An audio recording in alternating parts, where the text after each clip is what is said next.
Today we are going to watch our TZ play Sven, and we will see how he reaches 300 last hits in 25 minutes. Stay tuned.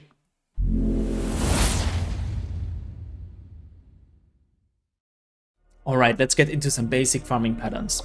Usually you're just pushing out the wave and you try to get as many last hits as you possibly can. But once you're around minute 7 to 8, many heroes are strong enough to do more than just to push out the wave. So you're pushing out the wave in order to secure the last hits without being contested, and then you move into different areas so you can maximize your farm. Usually the first 2 camps is where you start at minute 7 to 8, and then you take the camps and then you rotate back towards the laning stage and push out the wave again, and you just use this all the time, and then you have a camp for yourself, this camp as well, and the lane creeps additionally. Once you can do this quick enough, what you want to do is you want to take those camps and then you want to make a rotation. You're clearing the wave and then you rotate into the top area of the jungle. And from here you can take this camp, this and this. Maybe this last one is a little bit too far away already, because you always want to time it around that mark that those enemy creeps that are coming to you, they shouldn't be dying from the tower. You shouldn't be losing those creeps. They are still more valuable than a camp here on the side. But what happens many times is that you can just push out this wave, you do this whole farming rotation, and then you can try to time it in order that this camp is respawning exactly at the new minute mark, and then you just rotate your way back, and then you rotate into the laning stage, depressure the lane, and then you're good to go. After you've done this a couple of times, what you want to do is at some point you want to go towards the bottom area. Your benefit of being in the bottom area are those ancient camps. With those ancient camps, you can gain vastly more net worth than just by clearing the small camps and rotating back to the laning stage. So you want to take those ancient camps as many times as you can. This looks something like this. You're going to rotate to the bottom side. If this tower still stands, we're just pushing in this wave. We're clearing this creep camp, moving towards the ancients, and then we stack them once. Basically what we're doing is we're pulling out both creep camps at minutes X and then 53 and 55 respectively, and then we pull them and stack the camps towards the bottom side. We don't immediately farm them.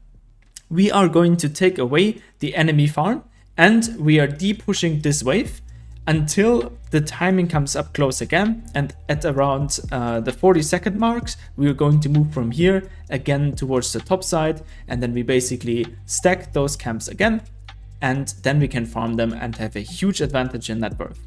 If any of those camps are contested, then we can still retreat to the ancient camp over here, and if we are not contested, we can actually leverage this and we can push this into a tower.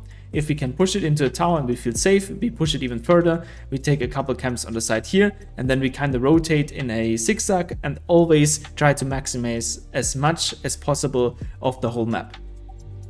Getting those ancients is really crucial. If you take away one thing from this video, then it is this: try to take both of the ancient camps every single minute, and then your farm is going to increase magically already.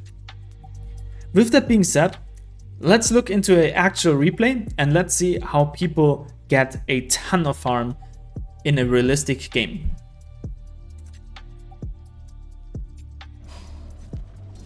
We are going to skip through the whole laning stage so we can jump into the farming pattern as soon as possible.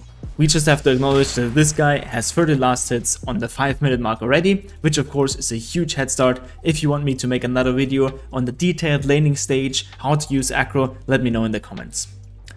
Now he walks towards his small camp in order to pull his wave into this one more time, and he doesn't even care about the farm here. His main goal is to bring the laning from the enemy creeps back towards his tower as soon as possible, and now you see him raging into the jungle straight up ahead. He's using his war cry for the bonus speed and the bonus armor in order to clear the creeps.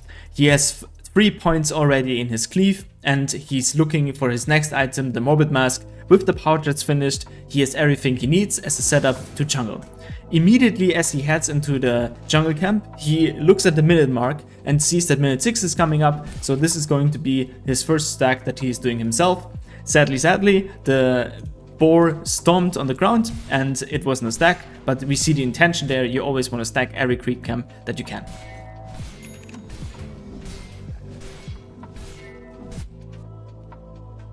Now we're just going to pace forward and keeping our focus on what he prioritizes next, because farming quick is always made up from decisions about where to go next and always having the next goal in mind. So he's just walking from camp to camp, he's walking towards the right because he doesn't want to engage in the laning stage with low HP, and he's not hesitant to use his ulti as well.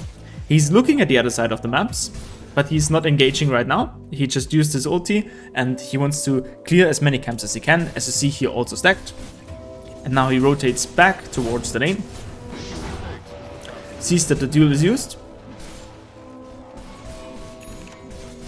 and with this information he's brave enough to step up to the lane and to take the creep safely. Alright, let's recap this a little bit. So he left the laning stage and now this is going to be his farming pattern. He started here and then since the minute was coming up on the minute 6, he immediately decides to stack this camp. After stacking this camp, he's moving towards the top side and then he's moving to the next camp and to the next camp just to regenerate. This camp is too far out, so we're not playing here at all. And then finally, after he's farming this camp, he basically goes back to this and back to this and back to this, and then we have different options. We can go either into the jungle on this side or we can move towards the lane in this direction. Now he's looking at the tower and he came back and he has the decision to either go to the jungle camp or to push out the wave. Since the wave is already here, he's taking the wave. Legion Commander tried to pull, he's contesting the pull. And he's taking that camp as well. And now an interesting situation happens. We have 1, 2, 3 teammate heroes coming top. He has a stun ready and he's super happy to fight this. He has a ton of farm, he's full HP, we are in a great setting to fight. So he engages on the Legion Commander, knowing that his team is there to support him and back him up. If the teammates wouldn't be here, he would make this play and just continue farming toward the top side. A fight happens and he's standing strong. And as soon as the fight is over, he instantly goes back towards his farming place. So the fight has finished and Sven has some new farming patterns now. So he's going to be at this camp first and then he's walking up towards the top camp. We can go to the top camp here and then we can clear this and we can keep moving in the same direction, waiting for the new minutes to spawn, and then we have the decision to either clean this towards the left side again and finally move back to the tower here, or we can go into our own jungle later on. That's at least what we would have done given the new information. But if you look at the minimap, something is happening right now. Gyrocopter is fighting with Razor and they're committing a ton of spells. And RTZ sees this. So RTZ immediately decides to play otherwise. He's taking the Twin Gate and then he's looking for a fight against the Gyrocopter. He used his ulti already to farm the camps, so it's very natural for him to leverage this in a fight, and since he saw the Legion Commander as well, it's a very easy pick off for him, and immediately he's looking to snowball it next. And now from this position again we have to do an analysis of where he's going to be farming next. Obviously we're going to cut the wave, and then what? So he has been clearing the wave and knows that there's quite some space for him to play. And now Gyrocopter is respawning. When Gyrocopter respawns and we have Legion missing on the map, we don't want to be at this bottom area. So the right play is to take this camp here, and then we're going to move towards the other camps and moving up towards our Ancients. If we look at the minute marker, we can always try to time to stack the Ancients as well. After this, we can either clear the Ancients and this camp, or we can stack it at 0.53. That's a weird 3. And then we can move back towards the enemy area again. So this is exactly what happens. He's taking the camps here. He's moving away from the Gyrocopter. And he's even skipped this camp because he saw that the time is not quite enough. So we're stacking the Ancients. And then we're moving back. And this is an important decision that he's making here, which I think many carries don't quite utilize. From this position where we stacked the Ancients, we want to move towards the enemy area again. The key as a carry is that you want to maximize your own farm, and the best way to do this is actually to use most of the enemy farm as possible. Of course, you don't want to farm those camps here right now because they're way too dangerous, but you definitely want to take the camps that you can get and then focus on the lane once it's free, and then you can accelerate your farm. So probably we can take those camps that are on the side here, we can those camps and those camps, maybe we can even catch this camp here, and then we can rotate back to the laning stage, and if everything works right, then afterwards we go back to the ancients, and through this position we can stack the ancients one more time, and even after that we could look towards this area again. So stacking the ancients is an investment that you make. You don't have to utilize it straight away unless you think that it's in danger of being taken away. Always try to prioritize taking the enemy's farm away from him. This is basically worth twice the net worth. It boosts your own and takes it away from the enemy carry. So this is what we are going to see. It's rushing forward, taking one camp. He sees Gyro, but he doesn't see a lot of other heroes. Now he sees the other heroes as well. So he's thinking, okay, do we fight? I don't really want to fight right now. I want to finish my items. So we're going back to the laning stage. And then we retreat back to the jungle, and the minute mark is coming up straight ahead, so we can stack again, and then we can use ulti to farm the stacks. And with this we have a really efficient timing, and we have a ton of creeps and took some enemy space away.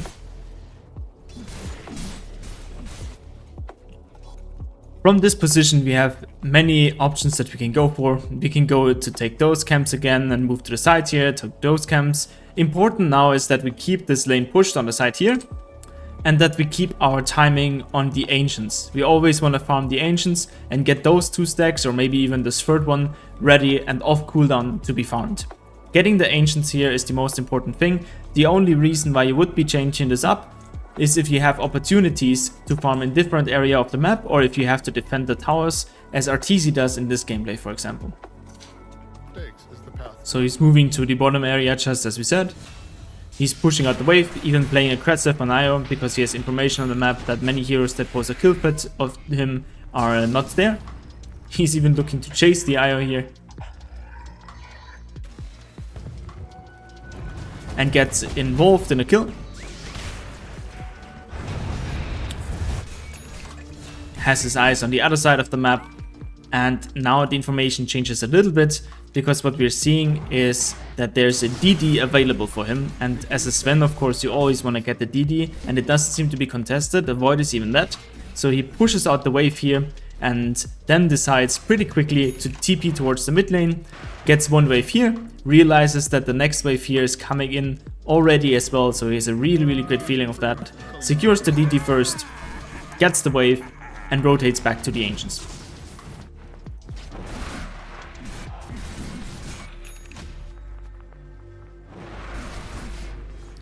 From here, we are back to as we thought it before. We are just playing in this area, we're pushing it out, we're trying to secure the tower and getting some objectives while farming incredibly fast. Cliff has been used, he's a little bit careful, he uses the ult.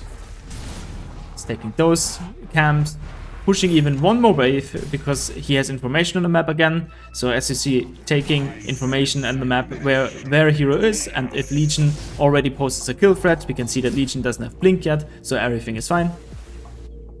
And then he's rotating back to the ancients, taking them up, stacking them again, and as you can see, we are approaching 160 last hits in 15 minutes already. This is an incredible speed, an incredible farming speed, and he was involved in fights. Talking about fights, he sees multiple people coming onto the top side, and he sees that his primal beast is running in. The next thing that cues him to go for this fight instead of just free farming is that he actually just reached his power spike with the BKB, and his ultimate is coming up as well. So as a carry, you want to be very thoughtful about when you want to play and when you want to be active. Usually as a Sven, it's around your ulti timings and your item timing, which is the BKB. Both of those criteria are fulfilled. He's rushing into the fight and he's getting a ton out of it.